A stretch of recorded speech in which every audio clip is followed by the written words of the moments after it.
राज्य सरकारी सेवेत सध्या 3.25 लाख सरकारी पदं रिक्त आहेत। निवृत्त होणाऱ्या कर्मचाऱ्यांमुळे दरवर्षी रिक्त पदांमध्ये 3% भर पडते। रिक्त पदांमुळे इतर कर्मचाऱ्यांवर कामाचा प्रचंड ताण पडतोय, त्यामुळे कर्मचारी त्रस्त आहेत। या सगळ्याचा परिणाम प्रशासकीय उत्पादकतेवर पडतो आहे।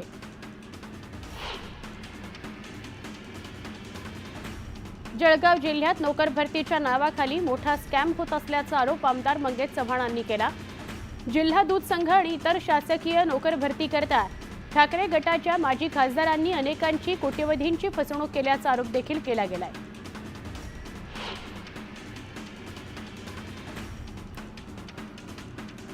पुण्यातील महात्मा फुले वाडा आणि क्रांतिज्योती सावित्रीबाई फुले स्मारकाच्या विस्तारीकरणाकरता भूसंपादन आणि रहिवाशांचं अन्यत्र पुनर्वसन करण्यासाठी उपमुख्यमंत्री एकनाथ शिंदेंनी मान्यता दिली आहे।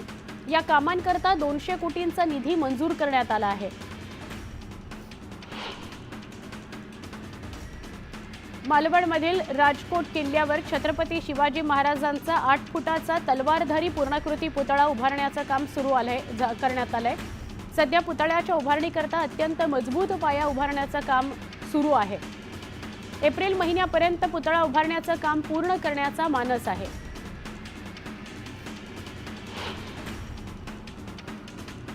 जळगाव महानगरपालिकेच्या गिरणा पंपिंग स्टेशनची 5 कोटी रुपये किमतीची जुनी ब्रिटिशकालीन पाईपलाईन चोरी प्रकरणी सुनील महाजन यांना जामीन मंजूर झालाय। या प्रकरणी प्रमुख आरोपी असलेले महापालिकेचे माजी विरोधी पक्षनेते सुनील महाजन यांचा अंतरिम जामीन सोमवारी मुंबई उच्च न्यायालय संभाजीनगर खंडपीठात मंजूर झालाय। गेल्या 24 तासांमध्ये राज्यासह देशातील तापमानात बऱ्याच अंशी चढउतार झाल्याचं बघायला मिळालं। हवामान विभागाच्या माहितीनुसार पुढील 24 तासांमध्ये राज्यात किमान तापमानात 2 ते 3 अंशांची वाढ अपेक्षित आहे। उष्णतेचा दाह अधिक भासणार आहे। मुंबई शहर आणि उपनगरातील प्रदूषण कमी करण्याकरता उपाययोजना केल्या गेल्या, मात्र बांधकामांची धूळ आणि वाहनांचा धूर काही केल्या प्रशासनाला कमी करता आला नाही। परिणामी गेल्या 2 महिन्यांपासून मुंबईसह उपनगरात 500 मीटरवर दृश्यमानता कमीच असून गगनचुंबी इमारती प्रदूषणात हरवल्या आहेत असं बघायला मिळतंय। सैफ अली खानवर लीलावती रुग्णालयात उपचारांकरता झालेला 25 लाख रुपयांचा खर्च विमा कंपनीने तात्काळ मंजूर केला, मात्र सामान्यांना विम्याचा दावा मंजूर करून घेताना चक्रा मारत बसाव्या लागतात। केवळ वलयांकित व्यक्ती आणि पंचतारांकित रुग्णालय असल्यानं सैफ अली खानला विशेष वागणूक मिळाली, याची चौकशी करण्याची मागणी तज्ज्ञ डॉक्टरांच्या संघटनेनं विमा नियामक प्राधिकरणाकडे केली आहे। संरक्षण मंत्रालयानं नियमांचं पालन न केल्याचं कारण देत 6 पाणबुड्या बांधण्यासाठी L&Tची निविदा रद्द केली गेली। यानंतर आता कंपनीला मोठा फटका बसलाय। त्यांचे तब्बल 70,000 कोटी रुपयांचं नुकसान झालंय। धर्मवीर स्वराज्य रक्षक छत्रपती संभाजी महाराज मुंबई किनारी मार्गावरून उत्तरेकडे जाताना वरळी वांद्रे सागरी सेतूला जोडणाऱ्या पुलाचं रविवारी लोकार्पण झालं। सोमवारपासून सगळ्या मार्गिकांवरून वाहतूक सुरू झाली। पहिल्याच दिवशी तब्बल 36,000 वाहनांनी प्रवास केला। या मार्गावरून मरीन ड्राईव्ह ते वांद्रे अंतर अवघ्या 15 मिनिटात कापता येतं।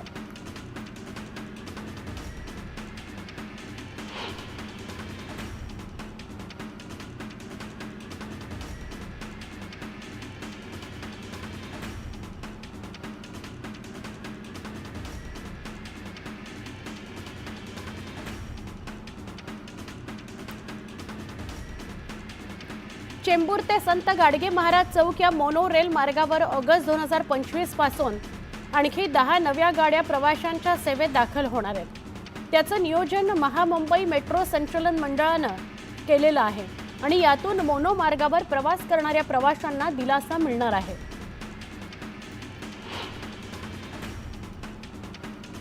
मुंबई नवी मुंबईला जोडण्यात येणार आहे, त्यासाठी अखंड कनेक्टिव्हिटी करण्यात येणार आहे। मुंबई छत्रपती शिवाजी महाराज आंतरराष्ट्रीय विमानतळ ते नवी मुंबई विमानतळांना मेट्रो 8 ने जोडण्यात येणार आहे।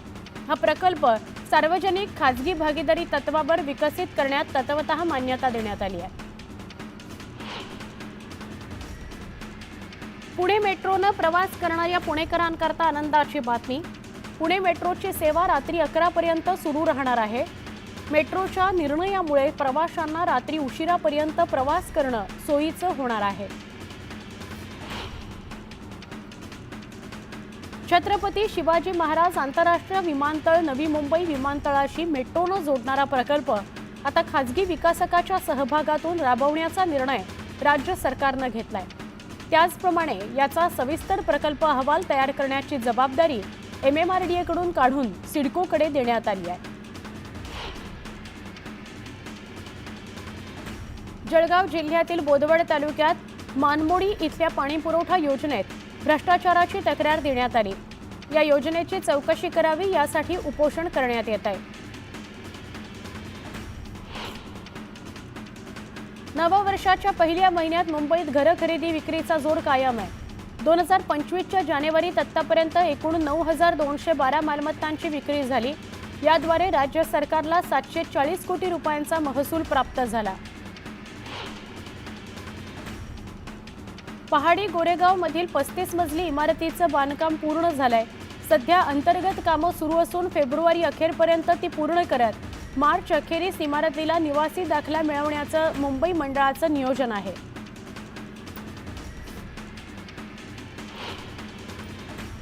आपण एक महत्त्वाची बातमी बघतोय। ही बातमी आहे ठाण्यामधून। हायपर सिटी मॉलच्या दुसऱ्या मजल्यावर आग लागली आहे। ठाण्याच्या कासारवडवली परिसरातली ही घटना आहे। हायपर सिटी मॉलचा दुसरा मजला जिथे आग लागली आहे। अग्निशमन दलाच्या गाड्या घटनास्थळी दाखल झाल्या आहेत। आगीवर नियंत्रण मिळवण्याचे प्रयत्न सुरू झालेले आहेत। सध्या तरी हे समोर येत नाहीये की ही आग कशामुळे लागली, पण हायपर सिटी मॉलच्या दुसऱ्या मजल्यावर आग लागलेली आहे। ठाण्याच्या कासारवडवली भागातली ही घटना आहे। हायपर सिटी मॉलच्या दुसऱ्या मजल्यावर आग लागलेली आहे। ही आग विझवण्याचे शर्थीचे प्रयत्न सुरू आहेत। अग्निशमन दलाचे बंब दाखल झालेले आहेत। आमचे प्रतिनिधी प्रेम मोरे यांच्याशी बोलूया। प्रेम, काय अधिक माहिती? ठाण्यातील घोडबंदर कासारवडवली परिसरातील हायपर सिटी मॉलच्या दुसऱ्या मजल्यावर आग लागली होती। सकाळी जी आहे ही आग लागली होती सुमारे 8 सव्वा 8च्या दरम्यान आणि त्यानंतर जे आहे ह्या ठिकाणी फायर ब्रिगेडच्या गाड्या दाखल झाल्या। सध्या आग विझवण्याचे शर्थीचे प्रयत्न सुरू आहेत। फायर अधिकाऱ्याच्या म्हणण्याप्रमाणे काही थोड्याच वेळात आग आटोक्यात येईल। ही आग जी आहे ती स्पोर्ट्सच्या दुकानामध्ये लागली होती, म्हणजे स्पोर्ट्स वेअर्स असतील किंवा स्पोर्ट्सच्या रिलेटेड जे साहित्य असतील त्या दुकानामध्ये आग लागलेली। प्राथमिक माहिती अशी समजते आहे की एसीच्या डक्टमध्ये शॉर्ट सर्किट झाल्यामुळे ही आग लागली होती। नक्की, धन्यवाद माहिती दिल्याबद्दल। एसीच्या डक्टमध्ये शॉर्ट सर्किट झालं आणि आग लागली। ही आग पसरलेली आहे। आगीवर नियंत्रण मिळवण्याचे प्रयत्न सुरू आहेत।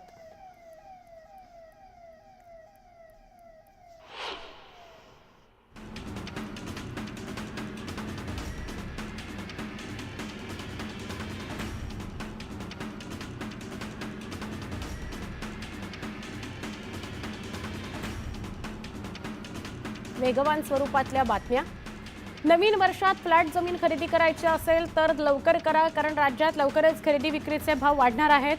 राज्य सरकारने 1 एप्रिलपासून रेडी रेकनरच्या दरात 10% वाढ केली आहे। कोकण रेल्वेने गेल्या आर्थिक वर्षात केवळ प्रवासी वाहतुकीतून तब्बल 1793 कोटींचा महसूल प्राप्त केला, तर विविध प्रकल्पांच्या माध्यमातून 2393 कोटींचं उत्पन्न मिळवलं। मुंबईत सार्वजनिक ठिकाणी थुंकणारे किंवा कचरा टाकणाऱ्यांवर, कचरा जे फेकतात त्यांच्यावर क्लीनअप मार्शल्सकडून धडक कारवाई आता सुरू करण्यात आलेली आहे। 10 महिन्यांमध्ये 1,45,438 जणांना दणका बसलाय। यातून तब्बल 4,20,02,612 रुपयांचा दंड वसूल करण्यात आलेला आहे। महाराष्ट्र प्रदूषण नियंत्रण मंडळानं प्लास्टिक बंदीबाबत संपूर्ण राज्यात ठिकठिकाणी तपासणी आणि धडक कारवाई केली। या कारवाईत 14.50 टन एकल प्लास्टिक जप्त करण्यात आलं। सहकारी आणि खासगी दूध संघांकडून स्पर्धात्मक दरानं दूध खरेदी आणि सरकारी अनुदानामुळे समाधानकारक दर यामुळे आर्थिक वर्ष 2023-24 मध्ये राज्यात प्रतिदिन दूध संकलन विक्रमी 1,71,18,000 लिटरवर गेलं। दुग्ध व्यवसाय विभागानं ही माहिती दिली असून हे हे आजवरचं सर्वाधिक दूध संकलन ठरलं आहे. वातावरणातील सततचा बदल आणि रोगांच्या प्रादुर्भावामुळे फुलकोबी पिकवणाऱ्या शेतकऱ्यांवर आर्थिक संकट कोसळलंय. आवक वाढल्याने फुलकोबीचे दर घसरलेत आणि थेट 5 रुपयाला एक फुलकोबी मिळतोय, त्यामुळे शेतकऱ्यांचं नुकसान होत आहे.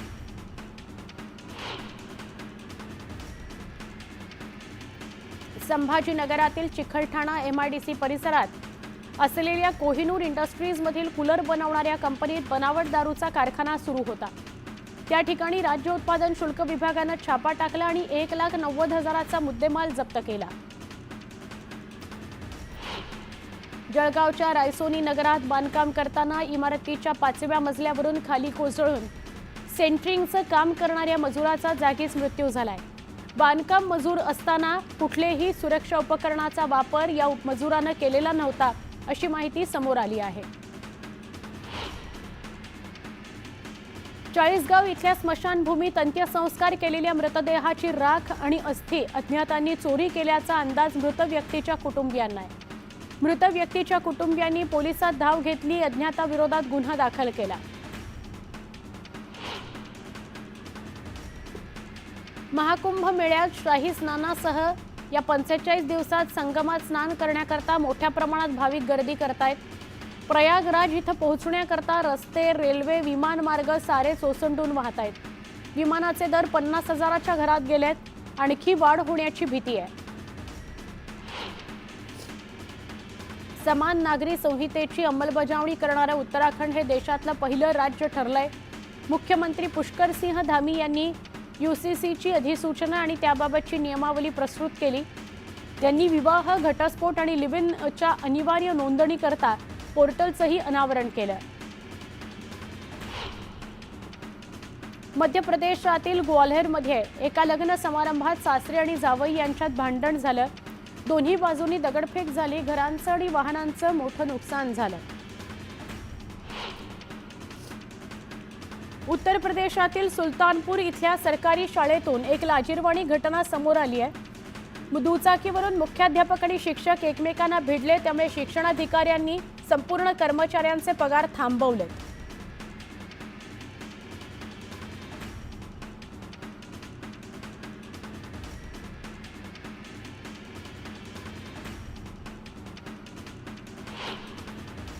बिहारची राजधानी पाटणा इथं जमिनीच्या वादातून गोळीबार करण्यात आला.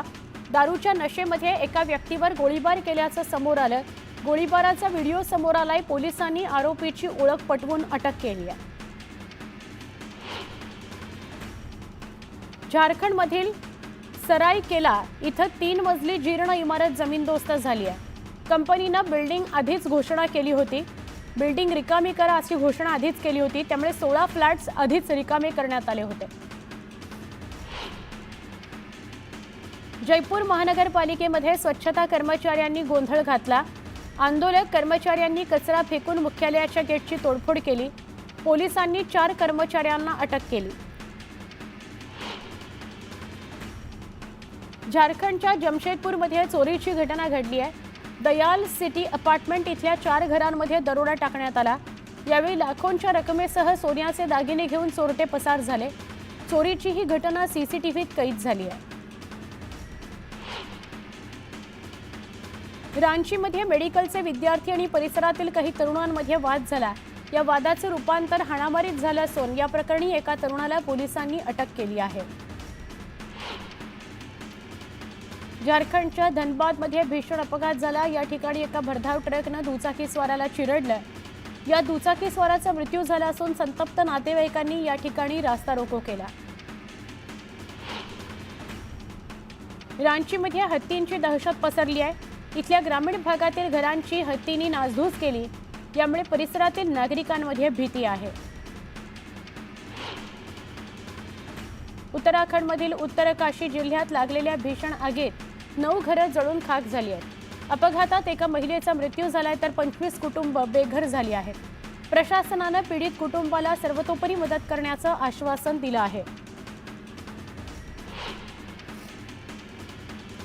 उत्तर प्रदेशच्या बागपतमध्ये शालेय विद्यार्थ्यांच्या 2 गटात वाद झाला. यावेळी एकमेकांवर वार करण्यात आले असून यात काही विद्यार्थी जखमी झालेत। या धक्कादायक घटनेचा व्हिडिओ समोर आल्यानंतर पोलीस या प्रकरणी तपास करतायत।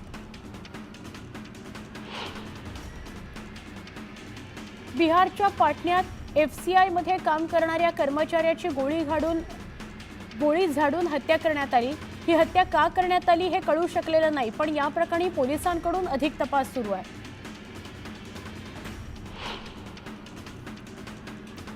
पाटण्यात एका मॅरेज हॉलमध्ये रिसेप्शनच्या काळात चोरीची घटना घडली।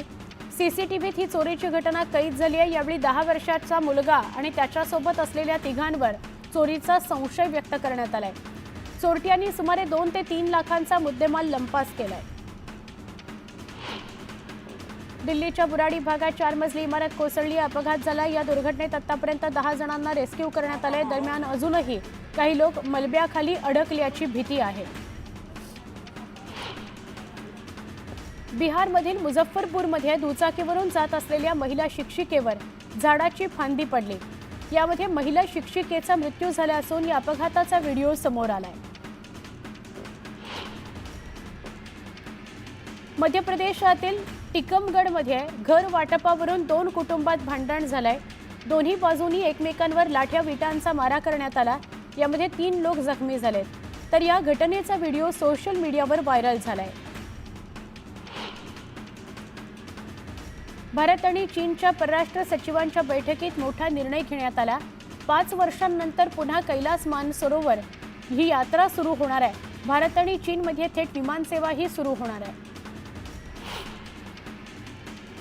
माउंट एव्हरेस्ट शिखरावर चढाई करण्याकरता दरवर्षी जगभरातून हजारो गिर्यारोहक येत असतात। यापुढे एव्हरेस्ट चढण्याकरता जास्त रक्कम द्यावी लागणार आहे। विदेशी गिर्यारोहकांना एव्हरेस्ट चढण्यासाठीचं शुल्क 11,000 अमेरिकन डॉलरवरून 15,000 अमेरिकन डॉलर करण्यात आलंय। डोनाल्ड ट्रम्प यांनी संकेत दिल्याप्रमाणे अमेरिकेत अवैधरित्या राहणाऱ्या स्थलांतरितांवर कारवाई करण्यात येणार आहे। अवैध स्थलांतरितांना शोधण्याकरता प्रशासनाने न्यूयॉर्क आणि न्यूजर्सी इथल्या गुरुद्वारामध्ये शोध मोहीम हाती घेतली आहे। या कारवाईमुळे अमेरिकेत असणाऱ्या 7 लाख भारतीयांची चिंता वाढली आहे। पंतप्रधान नरेंद्र मोदींनी अमेरिकेचे नवनिर्वाचित राष्ट्राध्यक्ष डोनाल्ड ट्रम्प यांच्याशी फोनवर चर्चा केली। डोनाल्ड ट्रम्प दुसऱ्यांदा अमेरिकेचे अध्यक्ष बनल्यानंतर दोन्ही नेत्यांमधली ही पहिलीच चर्चा। येत्या काळात जगावर कोविड सारख्याच महामारीचा हल्ला होणार असून याची 10 ते 15% शक्यता असल्याचा इशारा देत पुढील 4 वर्षांमध्ये ही परिस्थिती ओढावणार आहे, असं गेट्स यांनी सूचित केलं। बुमराह आयसीसीचा वर्षातील सर्वोत्तम कसोटी खेळाडू ठरलाय। बॉर्डर गावस्कर ट्रॉफीमध्ये 32 विकेट्स त्याने घेतल्या। स्मृती मंदानानं 3ऱ्यांदा महिला one day player of the year जिंकला आहे।